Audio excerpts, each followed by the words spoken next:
Winnecott was born in Plymouth in 1896. He had two sisters, but was the only son of a Methodist middle-class family. Winnecott was the first paediatrician to train as a psychoanalyst in England.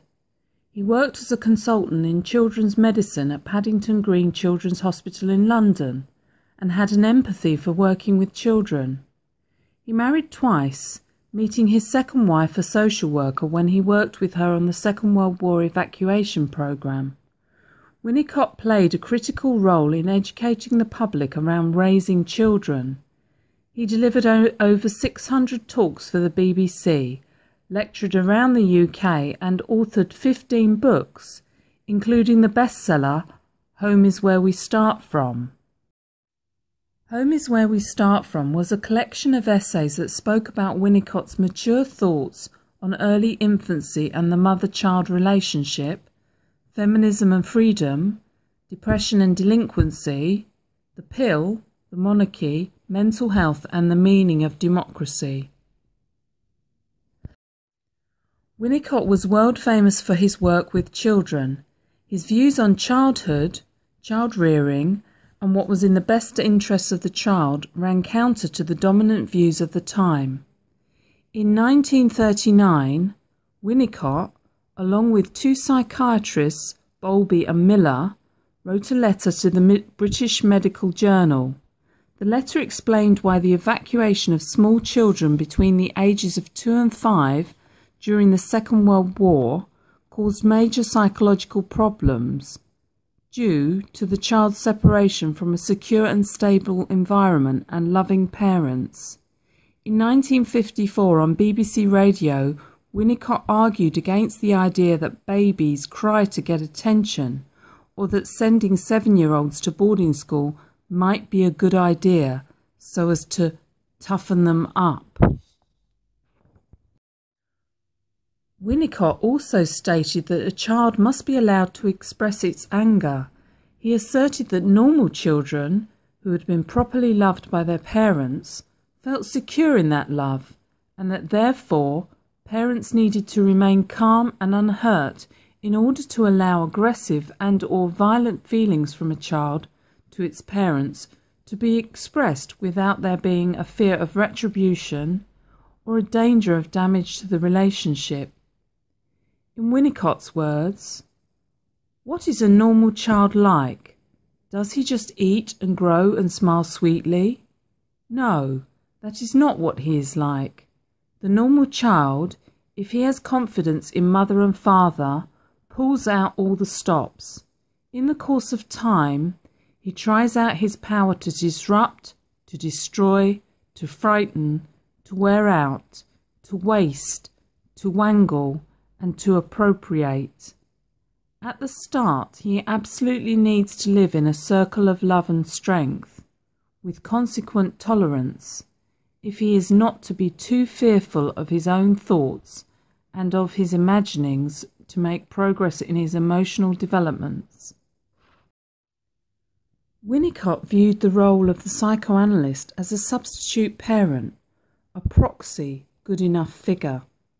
He asserted that the psychoanalyst should listen and allow the patient to get better at their own speed, and that a cure should not be forced on the patient, but that the psychoanalyst should provide a safe space to enable the patient to recreate or rehearse bits of childhood that were not helpful to them as an adult.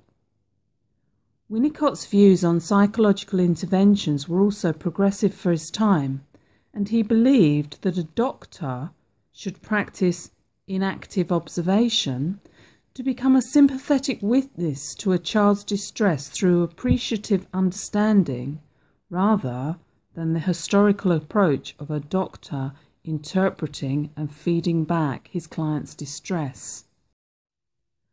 Winnecott was one of the pioneers of the object relations school of thought. Broadly speaking, object relations is the process of developing a persona in relation to others in the environment during childhood. It suggests that the way people relate to others and situations in their adult lives is shaped by family experiences during infancy. Images of people and events turn into objects in the subconscious that the person carries into adulthood, and they are used by the subconscious to predict people's behaviour in their social relationships and interactions. In Winnecott's eyes, every failure of the environment forced a child to adapt prematurely. For example, if a children's parents are too chaotic, the child quickly tries to overthink the situation. The child's rational capabilities are overstimulated. In Winnecott's words, "Tell me what you fear and I will tell you what has happened to you."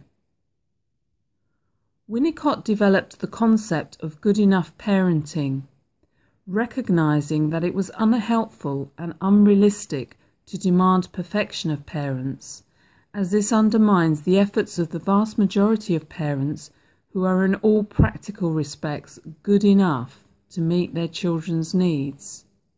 The holding environment was the idea that a mother's love for her child, as expressed through holding, bathing, feeding and caring for her baby, enabled a baby to securely experience its healthy development in relation to a continuously broadening circle of family, school and social life. Winnecott had a messy view of childhood, stating that good children who follow their parents' rules may be in danger of developing a false self. In his view, children needed to be able to explore the darker side of their emotions, including selfishness and hate. A child that became outwardly compliant or good, but was suppressing its desires, was not able to manage its social and its destructive sides, and had therefore created a defensive structure. If, due to a lack of empathy and or care from the mother, the child is forced to create a false self that meets the mother's needs, not the child's own, the more the child will come to feel that his or her true self isn't appreciated, and the more the false self will become dominant. The goal of therapy through this lens is to enable the individual to experience and express a true self. Winnecott viewed playing as the foundation of creativity, enabling the discovery of the self. He asserted that all human culture, including science, religion and the arts, was a highly developed form of playing.